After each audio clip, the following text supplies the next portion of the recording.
Hello बच्चों, चलिए आज हम लोग क्लास 10th का केमिस्ट्री का सेकंड चैप्टर लेकर आए हैं, एसिड बेस एंड सॉल्ट। तो चलिए देखते हैं एसिड बेस एंड सॉल्ट क्या होता है। देखो बच्चों, जो हमारे नेचर में हम लोग स्टडी करते हैं साइंस का, तो नेचर में साइंस को स्टडी करने के लिए भगवान ने हमारे शरीर के अंदर कुछ सेंसर्स बनाए हैं। उसी सेंसर से हम लोग किसी भी फेनोमेना को सेंस करके बताते हैं चीज़ों को। उसी तरह से हम जैसे किसी चीज़ों को टच करके हम उसके ठंडा होने का या गर्म होने का एहसास कर लेते हैं, उसी तरह से किसी चीज़ को टेस्ट करके भी हम पता कर लेते हैं। ये ऑब्जेक्ट का टेस्ट से हम लोग कुछ टेस्ट आता है जिससे हमें पता चलता है कि ये चीज़ें क्या है। तो टेस्ट भी एक तरह से क्या हुआ कि हमें सेंसेशन दे रहा है कि कोई ऑब्जेक्ट किस तरह का है।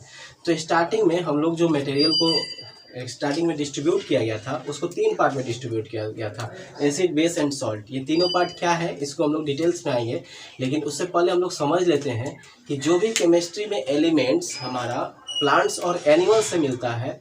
हमारे नेचर में 2 तरह से हमारे पास केमिकल सब्सटेंसेस मिलते हैं, कुछ प्लांट्स और एनिमल से मिलते हैं और कुछ हमारे अर्थ के क्रस्ट से निकाला जाता है। और इन दोनों को हम 2 पार्ट में डिवाइड कर दिए हैं और इस सब्सटेंसेज का मतलब इन कंपाउंड्स का नाम रख दिए हैं। जो प्लांट्स और एनिमल से मिलता है उनको हम लोग ऑर्गेनिक कंपाउंड्स के नाम से जानते हैं, और जो अर्थ के क्रस्ट से मिलता है बच्चों, उनको हम इनऑर्गेनिक कंपाउंड्स के नाम से जानते हैं। ठीक है, तो चलिए देखते हैं कि क्या क्या कंपाउंड्स हैं हमारे पास। तो 2 तरह के कंपाउंड्स हैं बच्चों हमारे पास। कंपाउंड्स जो है वो 2 तरह के हैं। एक है organic compounds. Organic compounds organic compounds वो कंपाउंड्स है जो हमें प्लांट्स और एनिमल्स से मिलता है। लिखेंगे the substances which are obtained by plants and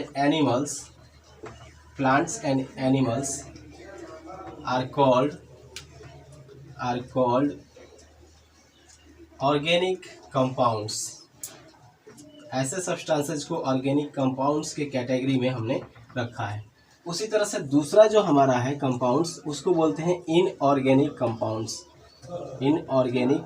compounds. अब ये क्या होता है बच्चों, जो हमारे अर्थ के क्रस्ट से मिले, मतलब धरती के अंदर से जिसको हम लोग निकालते हैं, उसको हम लोग इनऑर्गेनिक कंपाउंड्स बोलते हैं। The substances which are obtained by earth's crust are called inorganic compounds। ऐसे सब्सटेंसेस को हम लोग इनऑर्गेनिक कंपाउंड्स बोलते हैं। तो इस तरह से बेसिकली 2 पार्ट में हमने इसको डिवाइड किया है। लेकिन बच्चों, हम इस 2 पार्ट को हम लोग जब आगे जाएंगे तो क्लास 11th में इस दोनों पार्ट को अलग अलग पढ़ना होता है। क्लास 11th में जब हम इसको पढ़ेंगे तो क्लास 11th में हम लोग इस सब्सटेंस को जो पढ़ते हैं उसको ऑर्गेनिक कंपाउंड्स बोलते हैं, और ये सब्सटेंस जिस सब्जेक्ट में पढ़ते हैं उसको इनऑर्गेनिक केमिस्ट्री बोलते हैं, और इसको ऑर्गेनिक केमिस्ट्री, जहाँ हम एनिमल और प्लांट से मिलने वाली चीज़ों के बारे में पढ़ें। उसी तरह से हम लोग यहाँ पे जब बाद में बहुत दिनों के बाद, अभी कुछ पहले अर्लियर टाइम में हम लोग कंपाउंड्स को 3 पार्ट में डिवाइड किए। मतलब अब टेस्ट करके देखा गया कि कैसा सब्सटेंस, कुछ सब्सटेंस ऐसे थे जो कि सावर मतलब खट्टे लग रहे थे, उनको हम लोग एक अलग कैटेगरी में रख दिए, उनको एसिड्स बोला गया। और जो सब्सटेंस बीटर लग रहे थे, मतलब कड़वा लग रहा था उनका टेस्ट, उनको हम लोग बेस बोल दिए। और इन दोनों से जो सब्सटेंस मिल रहा था उसको सॉल्ट बोल दिया गया। तो टेस्ट के बेसिस पे हमने 3 प्रकार में इसको डिवाइड किया। लेकिन क्या हुआ कि आगे चल के इसके बहुत सारे आइडेंटिफिकेशन करने के लिए इसके केमिकल और फिजिकल प्रॉपर्टी पढ़ा गया। तो देखा गया कि जो हम टेस्ट के कारण अलग जो डिवाइड किए हैं एसिड और बेस और सॉल्ट, सबका फिजिकल और केमिकल प्रॉपर्टी भी अलग अलग आ रहा है। तो चलिए देखते हैं एसिड बेस और सॉल्ट को फिर डिवाइड किया गया। कंपाउंड्स को, जितने भी सब्सटेंसेज थे उन सब्सटेंसेज को 3 पार्ट में फिर फर्दर डिवाइड किया गया। सब्सटेंसेज को डिवाइड कर दिए, एक को बोला गया एसिड, फिर बेस एंड सॉल्ट। एसिड वो सब्सटेंस था बच्चों जिसको टेस्ट करने पे सावर लगा। ठीक है, तो लिखेंगे द सब्सटेंसेज विच आर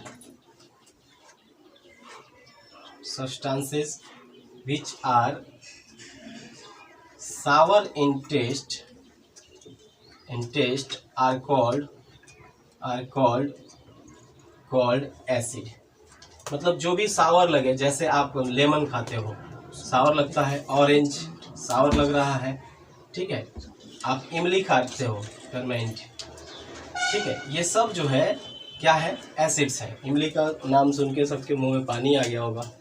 चलिए अब बेस के बारे में पढ़ते हैं। कुछ ऐसे भी सब्सटेंस है जो क्या है कि ये सोपी फील करते हैं, मतलब मुलायम बिल्कुल लगता है अगर उसको टच करेंगे तो, और जब उसको चखिएगा तो ये बीटर कड़वा लगेगा, ठीक है। ऐसे सब्सटेंस को हम लोग बेस बोलते हैं। द सब्सटेंसेस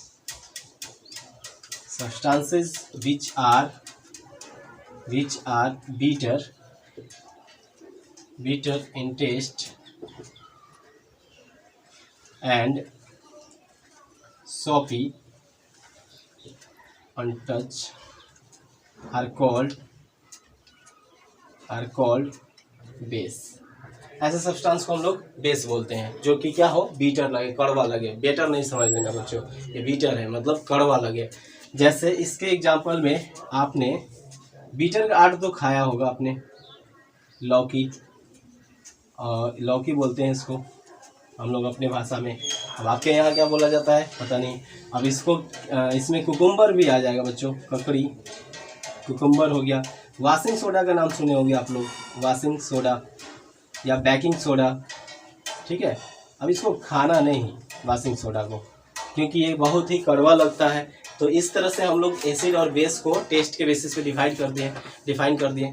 इसी तरह से बच्चों अगर हमें ये सॉल्ट को डिफाइन करना है तो ऐसे सब्सटेंस भी कुछ थे जो कि क्या लगते थे, जो कि इन दोनों के सब्सटेंस के मिलने से बनता था, कॉम्बिनेशन से बनता था। The substances which are formed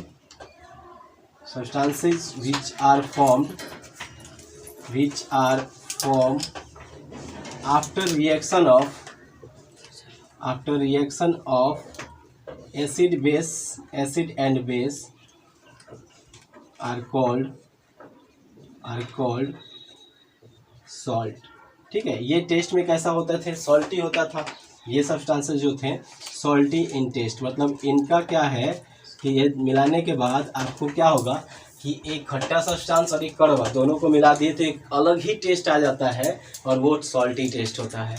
और इसके एग्जांपल तो आप जानते ही हो, घर पे जो नमक खाते हो NaCl बोलते हैं उसको, Na2SO4 है, सोडियम सल्फेट बोला जाता है इसको, पोटेशियम सल्फेट है K2SO4।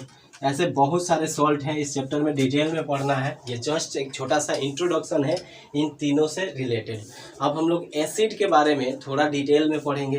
तो जैसे कि आपको बताया कि प्लांट्स और एनिमल से जो सब्सटेंसेस मिलते हैं उनको अलग अलग कैटेगरी में डिवाइड किया गया था, उसी तरह से एसिड जो प्लांट और एनिमल से मिलता है उसको हम लोग ऑर्गेनिक एसिड कहते हैं बच्चों, और जो अर्थ के क्रस्ट से मिलता है उसको हम लोग सिंथेटिक एसिड कह सकते हैं, या जो एसिड हम अपने लैब में बनाते हैं मिनरल एसिड, ठीक है। तो चलिए इस एसिड्स के टाइप देख लेते हैं। तो नेक्स्ट हमारा पॉइंट है types of acid.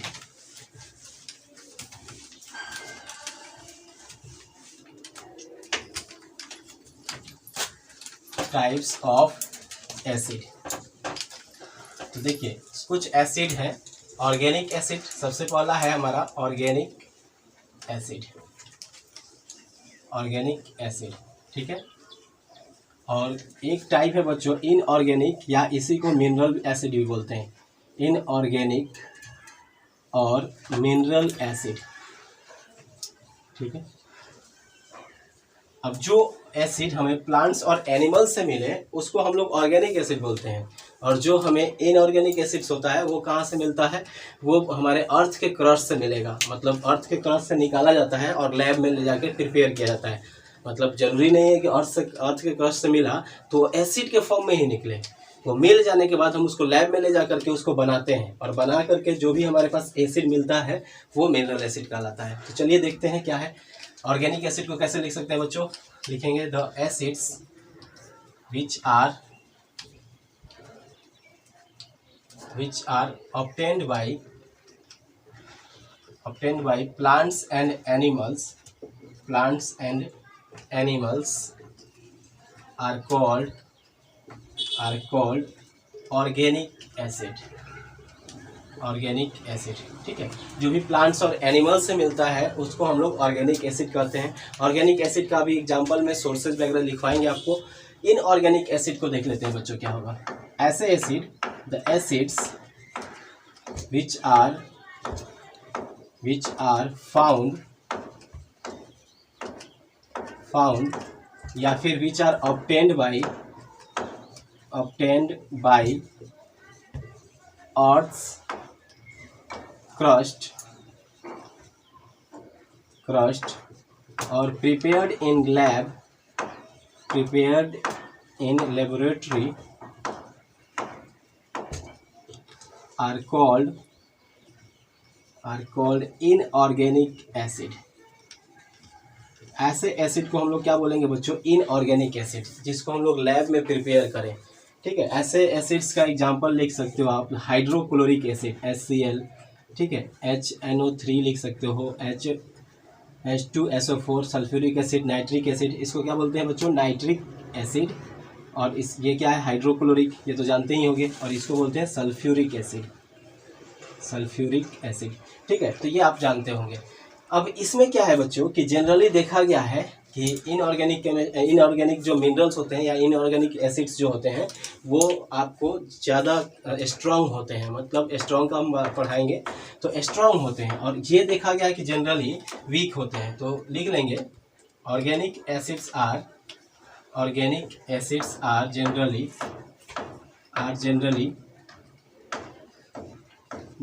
Week acid. ये जनरली वीक एसिड होता है, ठीक है। इसीलिए हम लोग खाने पीने में इसको यूज करते हैं। और ये क्या है? लेबोरेटरी में हम लोग यूज करते हैं, रिसर्च वगैरह में यूज होता है, क्योंकि ये स्ट्रॉन्ग एसिड होता है। तो लिखेंगे मिनरल एसिड्स आर जनरली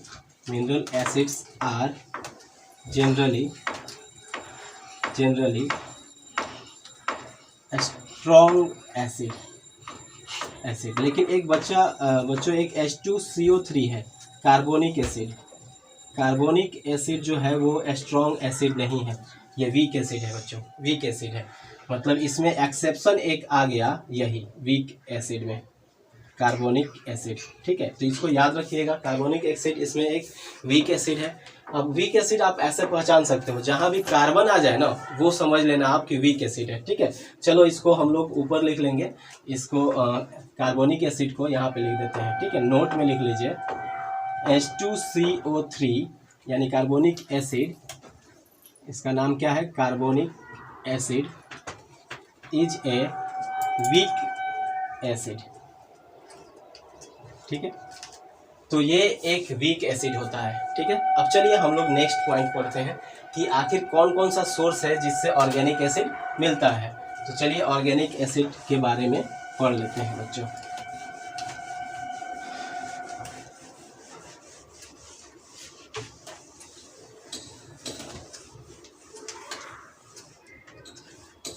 तो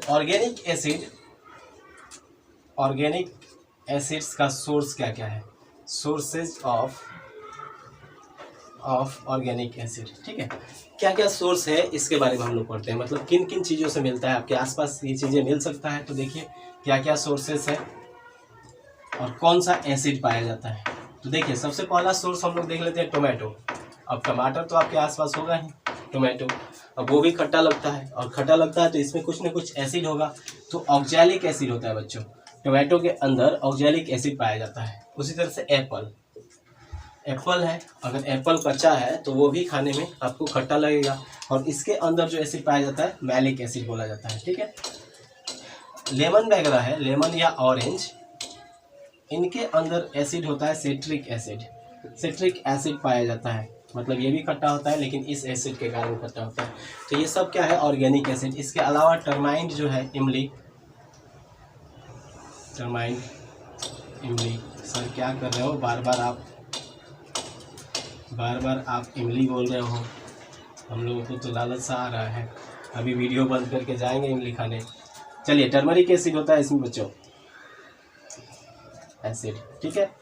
इसी तरह से प्रोटीन, जो हम खाना वगैरह खाते हैं, जो उसमें प्रोटीन मिलता है, उस प्रोटीन के पास होता है, प्रोटीन के अंदर होता है एमिनो एसिड, ठीक है। ये एमिनो एसिड आपको प्रोटीन से मिलता है। इसी तरह से यूरिन जो होता है, यूरिन से मिलता है यूरिक एसिड, यूरिन के अंदर होता है यूरिक एसिड, ठीक है। तो ये कुछ सोर्सेज हैं जिसके अंदर ये सब एसिड्स पाए जाते हैं, ठीक है। अब ये एसिड्स आपको कुछ ही याद रखना है, जैसे एग्जांपल में कुछ एसिड्स पूछा जा सकता है, जैसे आपको कर्ड जो है ना, कर्ड या मिल्क, सावर मिल्क कह सकते हैं, सावर मिल्क या फिर कर्ड, इसके अंदर एसिड होता है लैक्टिक एसिड, लैक्टिक एसिड होता है। और जानते हो आप लोग लैक्टोबैसिलस नाम का वो बैक्टीरिया होता है जो कि लैक्टिक एसिड प्रोड्यूस करता है सावर मिल्क और कर्ड के अंदर, ठीक है, जैसे कर्ड का फॉर्मेशन हो जाता है। तो ये कुछ एसिड्स हैं जो, और उसके सोर्सेस हैं ऑर्गेनिक एसिड्स के। लेकिन बच्चों अब हम लोग देखते हैं कि आखिर स्ट्रेंथ के बेसिस पे हम लोग स्ट्रेंथ और कंसंट्रेशन के बेसिस पे हम लोग एसिड्स को कैसे क्लासीफाई करेंगे। कंसंट्रेशन क्या होता है बच्चों, मतलब कितना एसिड का अमाउंट है उसको बेसिस पे, उसके बेसिस पे हम लोग कैसे डिफाइड करेंगे।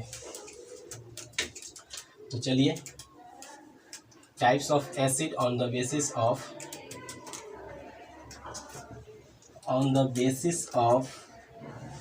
concentration of acid, concentration, TRATION, concentration of, ठीक है, कंसंट्रेशन के बेसिस पे तो दो तरह का डिफाइड किया गया बच्चों। एक कंसंट्रेटेड एसिड है, कंसंट्रेटेड एसिड, अच्छा, कंसंट्रेटेड एसिड और डाइल्यूट एसिड, दो तरह के एसिड्स हैं। आप क्लास 9th में पढ़े होंगे कंसंट्रेटेड सॉल्यूशन और डाइल्यूट सॉल्यूशन। जैसे आपके यहाँ कोई गेस्ट आया और उसको आपको कोई शरबत देना है, ठीक है, शरबत देना है, और मान लो कि आपको पूछ दिया गया कि कंसंट्रेटेड शरबत दोगे या फिर आप उसको डाइल्यूट दोगे, आप क्या बोलोगे? कंसंट्रेटेड। कंसंट्रेटेड का मतलब क्या हुआ सुन लीजिए, कंसंट्रेटेड शरबत वो शरबत हो जाएगा जिसमें पानी कम और चीनी ज़्यादा हो, और डाइल्यूट सॉल्यूशन वो होगा जिसमें पानी ज़्यादा हो और चीनी कम हो, तो आप डाइल्यूट सॉल्यूशन देना चाहोगे। उसी तरह से यहाँ भी है, कंसंट्रेटेड एसिड वो एसिड होगा जिसमें वाटर का अमाउंट कम हो और एसिड का अमाउंट ज़्यादा हो, उसको क्या बोलेंगे? Concentrated acid.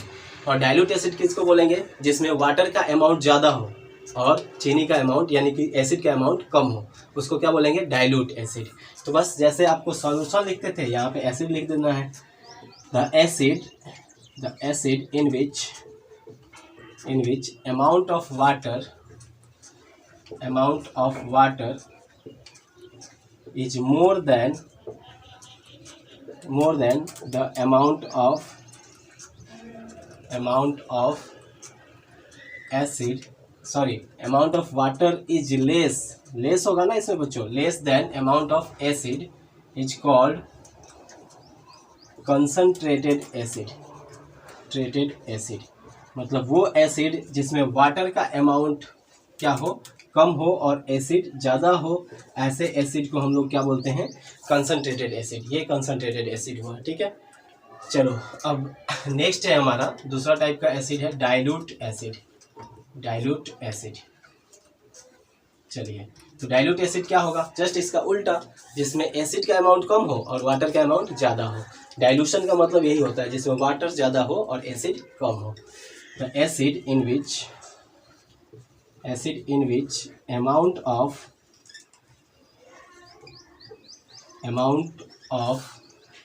Water is more than acid, the amount of water is more than amount of acid. This type of acid is called dilute acid। Dilute acid, ऐसे एसिड को हम लोग क्या बोलेंगे बच्चों? डाइल्यूट एसिड बोलेंगे, ठीक है। और इस तरह के आपको डाइल्यूट एसिड में क्या होगा कि वाटर का अमाउंट ज़्यादा रहेगा एसिड से। अगर ऐसा मिल रहा है तो आप समझ लीजिए कि डाइल्यूट एसिड है।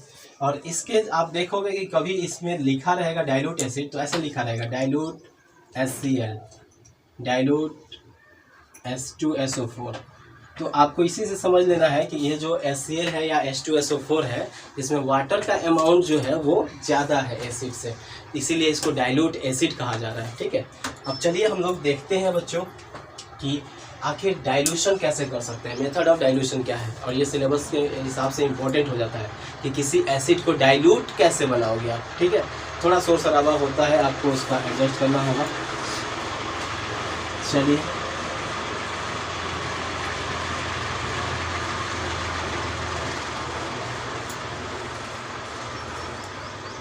चलिए बच्चों, तो methods of dilution of acid, dilution of acids.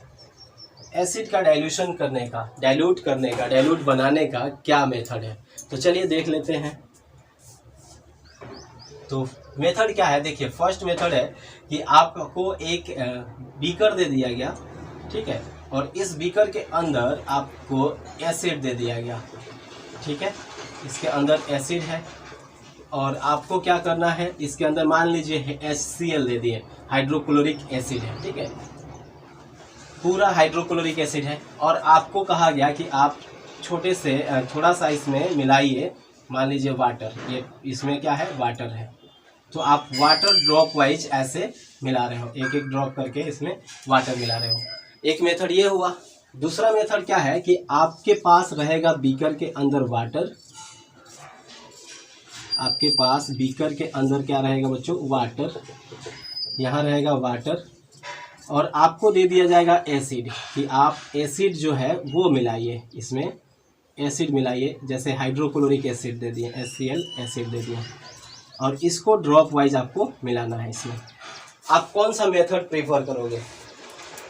आपको लग रहा होगा सर दोनों में तो मिक्स एक ही कर रहे हैं, कोई भी कर दीजिए, मिक्स ही तो करना है। नहीं, बट प्रॉब्लम ये होगा बच्चों कि हम पढ़ रहे हैं केमिस्ट्री, और केमिस्ट्री में कोई भी उल्टा चीज़ मिला लोगे, कोई भी उल्टा सीधा चीज़ अगर मिला देते हैं आप, तो एक दूसरे तरह का रिएक्शन हो जाएगा। इसीलिए यहाँ पे जो हम वाटर को मिलाएंगे तो HCl एसिड से हाइड्रोजन को, आयन को तोड़ देगा, और हाइड्रोजन आयन बहुत सारे निकलेंगे, और जब कभी भी हाइड्रोजन गैस बाहर निकलता है वहाँ पे हीट बहुत ज़्यादा इवॉल्व हो जाता है, तो इतना हीट इवॉल्व होगा कि हो सकता है कि ये बीकर टूट जाए, या फिर हो सकता है आपके चेहरा वगैरह जल जाए। तो इस तरह का अगर मिलाना आपके लिए बहुत खतरनाक होगा, तो ऐसा कभी नहीं करेंगे। इस तरह से मिलाने से क्या होगा बच्चों, अब यहाँ पे वाटर बहुत है, तो थोड़ा थोड़ा ड्रॉप करके आप एसिड मिला रहे हो। अब डाइल्यूशन मतलब डाइल्यूट एसिड बनाना है बच्चों, तो एसिड थोड़ा थोड़ा ड्रॉप करके मिलाओगे तो क्या होगा, H+ आयन टूटेगा तो यहाँ भी, बट क्या हो जाएगा, इसके द्वारा हीट को एब्जॉर्ब कर लिया जाएगा, वाटर के द्वारा फिर से हीट एब्जॉर्ब हो जाएगा, और इस तरह से डाइल्यूट एसिड प्रिपेयर हो जाएगा। तो ये मेथड सही मेथड है और ये मेथड गलत मेथड है। तो इस मेथड को हम लोग नहीं अप्लाई करते हैं क्योंकि हीट इसमें मोर अमाउंट में निकलता है, ठीक है। तो लिखेंगे this method is not applicable because more amount of heat releases, ठीक है। तो ये एक तरह से वायलेंट रिएक्शन होता है, इसको नहीं करना चाहिए। ये मेथड को हम लोग लेते हैं, ठीक है। दिस मेथड इज एप्लीकेबल, कौन सा मेथड है, इसमें हम लोग किसको मिक्स करते हैं, वाटर के अंदर एसिड मिक्स करते हैं, acid mixes in water drop wise, ये मेथड को हम लोग लेते हैं। और ये मेथड नहीं करते हैं, मतलब इसमें क्या है, water mixes in acid drop wise, water mixes in acid drop wise, ठीक है बच्चों। तो इस तरह से इस मेथड को किया, this method is applicable because heat is less, ठीक है, heat released is less, ठीक है, लेस होता है क्योंकि वाटर के अंदर ये करता है, वाटर क्या करता है, हीट को एब्जॉर्ब कर लेता है। तो इसीलिए ये मेथड सबसे अच्छा है डाइल्यूशन का। तो हम लोग पढ़ लिए कि डाइल्यूट कैसे करते हैं एसिड्स को। अब क्या है बच्चों कि आपको बोला गया कि हर बार तो आप एसिड को टेस्ट तो नहीं करोगे, जैसे कि आपको हर बार पता करना है तो जाकर हर चीज़ को टेस्ट करके अगर देख रहे हो, पता चले कि कुछ ऐसा चीज़ टेस्ट कर लिए कि टेस्ट करके उसका टेस्ट बताने के लायक नहीं रहे, बचे ही नहीं। इसका मतलब क्या होगा कि आप हर चीज़ को टेस्ट करके नहीं बता सकते, तो कुछ ना कुछ हमें टेस्ट करने के लिए कोई ना कोई इंडिकेटर बनाना पड़ेगा। इंडिकेटर क्या होता है बच्चों, जैसे कि आप देखते हो बाइक में जो इंडिकेटर रहता है या फिर कार में जो इंडिकेटर रहता है, वो क्या करता है, इंडिकेट करता है कि हम यहाँ पे ये आदमी मुड़ने वाला है, तो आप इंडिकेट कर देते हो। उसी तरह से कुछ इंडिकेटर्स होते हैं जो कि एसिड और बेस के प्रेजेंस को बताते हैं, और जो इंडिकेटर्स एसिड और बेस को प्रेजेंस को बताएंगे तो यहाँ पे आपको टेस्ट करने की ज़रूरत नहीं है। इसको क्या किया गया, साइंटिस्टों ने इधर से बहुत सारे रिसर्चें की और टेस्ट करके देखा कि कुछ ऐसे सब्सटेंस है हमारे नेचर में जिसमें एसिड बेस डालने पे वो कलर चेंज कर देते हैं। तो पता चल जाएगा कि कलर चेंज हुआ है मतलब एसिड है या बेस है। लेकिन कुछ ऐसे भी सब्सटेंस थे जो कि क्या करते थे, स्मेल प्रोड्यूस करते थे एसिड या बेस के अंदर। तो स्मेल प्रोड्यूस किया है तो समझ जाएंगे कि एसिड है या बेस है। तो समझ में आ गया कि ये इंडिकेटर्स हमें बहुत हेल्प करने वाले हैं। तो देख लेते हैं इंडिकेटर्स क्या होते हैं।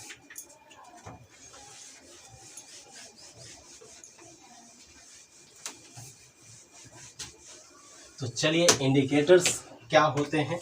तो इंडिकेटर्स देखिए बच्चों, इंडिकेटर्स ऐसा मटेरियल जो हमें क्या करे, एसिड और बेस के प्रेजेंस को इंडिकेट करे। तो लिखेंगे the materials which indicate the presence of acid और बेस are called indicators। और इसको क्या इंडिकेटर्स बोला जाता है बच्चों, ठीक है। तो हमारे पास इंडिकेटर्स बहुत सारे हैं और इसके टाइप्स देख लीजिए, टाइप्स ऑफ इंडिकेटर्स। अब कुछ हमारे नेचर में ही मिल गए, ठीक है। अब क्या है कि नेचर से ज़्यादा हमें क्या कहाँ से मिलेगा, जो भी चीज़ें हम नेचर से निकालते हैं तो कुछ चीज़ें नेचर से मिलेगा, उनको हम लोग नेचुरल इंडिकेटर बोलते हैं, नेचुरल इंडिकेटर्स, ठीक है। क्या क्या होते हैं इसके बारे में डिटेल पढ़ेंगे। कुछ हम लोग खुद बनाए लैब में, उसको सिंथेटिक इंडिकेटर्स बोलते हैं, सिंथेटिक इंडिकेटर्स बोला जाता है, ठीक है बच्चों। कुछ ऐसे हैं जो कि स्मेल प्रोड्यूस करते हैं, स्मेल से पता चलता है, उनको ऑल्फैक्टरी इंडिकेटर्स बोले गए, ऑल्फैक्टरी इंडिकेटर्स, ठीक है। उसके अलावा कुछ ऐसे भी थे जो, अब हमारे साइंटिस्ट पीछे कहाँ रहने वाले थे, उन्होंने कुछ ऐसा स्केल ही बना लिया जिस स्केल पे एसिड और बेस को रखने से एक रीडिंग आता है और उस रीडिंग से आपको पता चल जाता है कि एसिड है या बेस है। और उस स्केल का नाम है पीएच स्केल, यानी कि पोटेंशियल ऑफ हाइड्रोजन, पीएच का फुल फॉर्म पीएच स्केल। अब सर इसके बारे में हम लोग पूरा डिटेल में पढ़ेंगे बच्चों, पूरा डिटेल में पढ़ने वाले हैं इसको। तो इसीलिए इस टॉपिक को हम लोग ये तीनों चीज़ों के बारे में अभी पढ़ेंगे और पीएच स्केल से एक अलग ही लेक्चर होगा, पूरा एक कंप्लीट वीडियो पीएच स्केल पे। चलो बच्चों, हम लोग जो भी पढ़ेंगे वो डिटेल में पढ़ेंगे, ठीक है, जिससे आपको आगे भी बेनिफिट हो। तो चलिए नेचुरल इंडिकेटर के बारे में पढ़ते हैं कि नेचुरल इंडिकेटर्स क्या होते हैं। तो फर्स्ट है हमारा नेचुरल इंडिकेटर्स।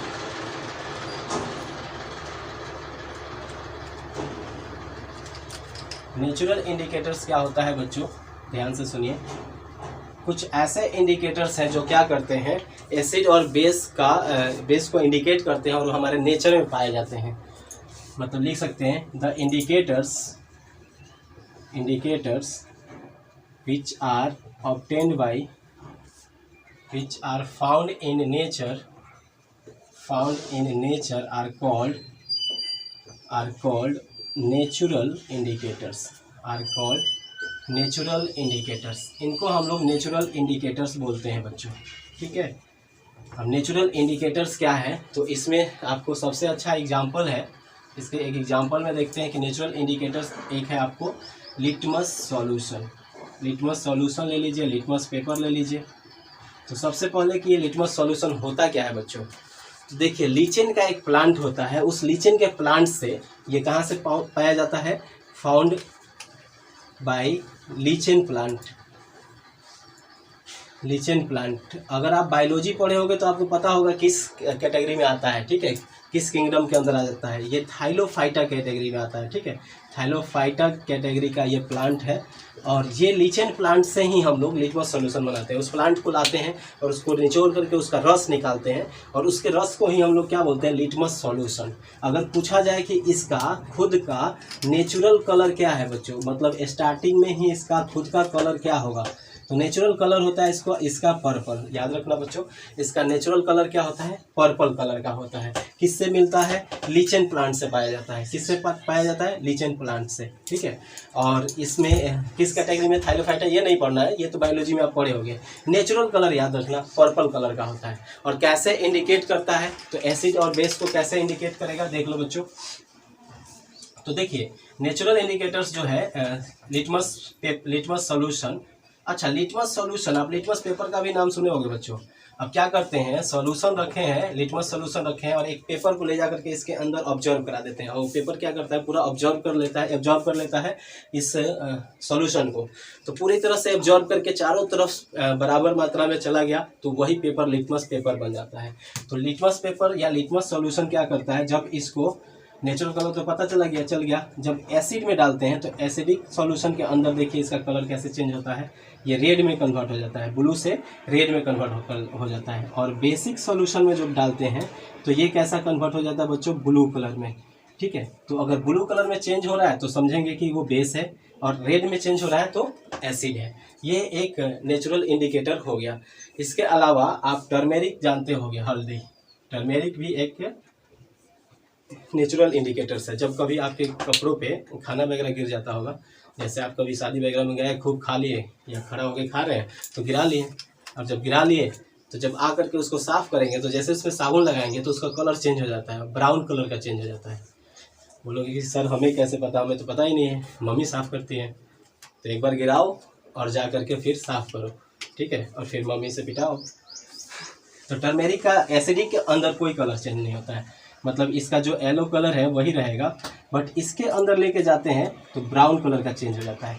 जब ज़्यादा पानी से धो देंगे तो फिर से ये येलो कलर का हो जाता है। मतलब जो पानी से हम धोते हैं साबुन से, तो साबुन से धोने के बाद अगर पानी लगा देते तो सारा साबुन हट जाएगा, तो वो कैसा हो जाएगा, फिर से आपको येलो कलर में आ जाएगा। इसके अलावा और भी कुछ, एक है रेड कैबेज लीफ एक्सट्रैक्ट। इसका नेचुरल कलर रेड होता है और एसिडिक मीडियम में ये रेड कलर का रहता है, लेकिन बेसिक में डालने से ये ग्रीन कलर में कन्वर्ट हो जाता है, ग्रीन कलर में चेंज हो जाता है। उसी तरह से दूसरा है हाइड्रोजेनिया फ्लावर। ये कैसा होता है, इसका नेचुरल कलर ब्लू होता है और ये एसिडिक मीडियम में भी ब्लू रहता है, लेकिन बेसिक में पिंक हो जाता है। तो ये चेंजेस आ रहा है, समझ लीजिए क्या है, नेचुरल इंडिकेटर्स। अब हम लोग पढ़ते हैं सिंथेटिक इंडिकेटर्स के बारे में। कुछ ऐसे भी इंडिकेटर्स हैं जिसको लैब में प्रिपेयर किया जाता है, उसको हम लोग सिंथेटिक इंडिकेटर्स बोलते हैं, ठीक है। तो चलिए लिखते हैं सेकेंड इंडिकेटर्स का, जो है synthetic indicators. Synthetic indicators, the indicators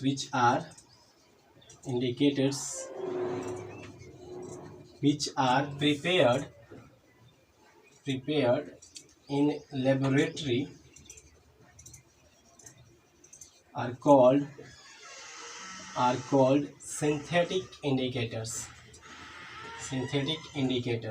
ठीक है, मतलब इसको हम लोग क्या करते हैं, लैब में कुछ सॉल्यूशन बनाते हैं और जब एसिड और बेस के अंदर डालते हैं तो वो सॉल्यूशन भी अपना कलर चेंज करके हमें एसिड और बेस के प्रेजेंस को बता देता है आपको। कि ऐसे इंडिकेटर्स जो हमें लैब में प्रिपेयर किया जाता है उनको सिंथेटिक इंडिकेटर्स कहा जाता है। दो तरह के हैं, फिनोल्फ्थलीन, इसका नेचुरल कलर कलरलेस होता है बच्चों, मतलब इसका कोई कलर नहीं होता है। और जब एसिडिक मीडियम में इसको डालिएगा, एसिडिक मीडियम में इसको डाल देंगे तो ये कलरलेस ही रहेगा, मतलब कोई चेंज नहीं हो रहा है तो समझिए एसिडिक मीडियम है। अगर इसको बेसिक मीडियम में डाला जाता है, बेस में अगर डाला जाता है तो पिंक कलर में चेंज हो जाता है। मतलब अगर बेस के अंदर डाला गया या इसके अंदर कोई बेस डाला गया तो अगर ये पिंक कलर में चेंज हो गया तो समझ जाइए कि वो क्या है, आपको बेसिक सोल्यूशन है, बेस है, ठीक है। उसी तरह से दूसरा है मिथाइल ऑरेंज, नाम से ही फेमस है कि ऑरेंज कलर का होता है और इसको एसिडिक में डालने से रेड कलर में चेंज हो जाता है, जैसे लिटमस पेपर चेंज होता था। लेकिन इसको जब बेस में डालते हैं तो येलो कलर में चेंज हो जाता है। मतलब अगर येलो में चेंज हो रहा है तो समझ जाएंगे कि वो बेस है, अगर वो रेड में चेंज हो रहा है तो क्या हो जाएगा, एसिडिक होगा। अब रेड कलर का आप याद रख सकते हो लिटमस के लिए भी। एसिड क्या है, किसी के ऊपर फेंकोगे तो खून निकलेगा, मतलब खून कर देते हैं एसिड, तो एसिड को याद रखिएगा, खून कर देते हैं। ब्लड का कलर कैसा होता है, रेड। अब इस तरह से आप याद कर सकते हो कि एसिडिक मीडियम में रेड कलर में चेंज हो गया। और इसका क्या है, दो मीडियम में तो कलरलेस है, एक ही में पिंक में चेंज होता है और इसका नेचुरल कलर ऑरेंज है और एसिड में रेड चेंज होता है और इसमें क्या हो जाता है येलो। बच्चों ऑरेंज जो कलर है ना उससे जस्ट पहले येलो कलर आता है, ठीक है। आपको विबग्योर वगैरह पढ़े होंगे, तो विबग्योर में आपको पढ़े होंगे कि ऑरेंज से जस्ट पहले क्या आ रहा है, येलो कलर। तो इस तरह से याद रखिएगा, अगर एसिड में रेड में चेंज होगा और जैसे बेस के अंदर डालेंगे तो येलो कलर में चेंज हो जाएगा। इसमें भी आएंगे एसिड्स और बेस, इसमें कैसे प्रेजेंस को बताते हैं। देखिए इधर जितना रहेगा एसिडिक रहेगा और इधर आ गया तो बेसिक रहेगा। तो देखिए येलो कलर में चेंज हुआ है, पहले रेड में था इसमें, और इसमें कितना में चेंज हो गया, येलो में, तो क्या हो गया, बेसिक में चेंज होगा, ठीक है। चलिए नेक्स्ट हम लोग पढ़ते हैं ऑल्फैक्टरी इंडिकेटर्स के बारे में। तीसरा है हमारा ऑल्फैक्टरी इंडिकेटर्स। ऑल्फैक्टरी इंडिकेटर्स कुछ ऐसे भी इंडिकेटर्स हैं बच्चों जो क्या करते हैं, हमें अपने स्मेल से बता देते हैं कि एसिड है या बेस है, ठीक है। तो लिखेंगे the indicators which indicates the presence of acid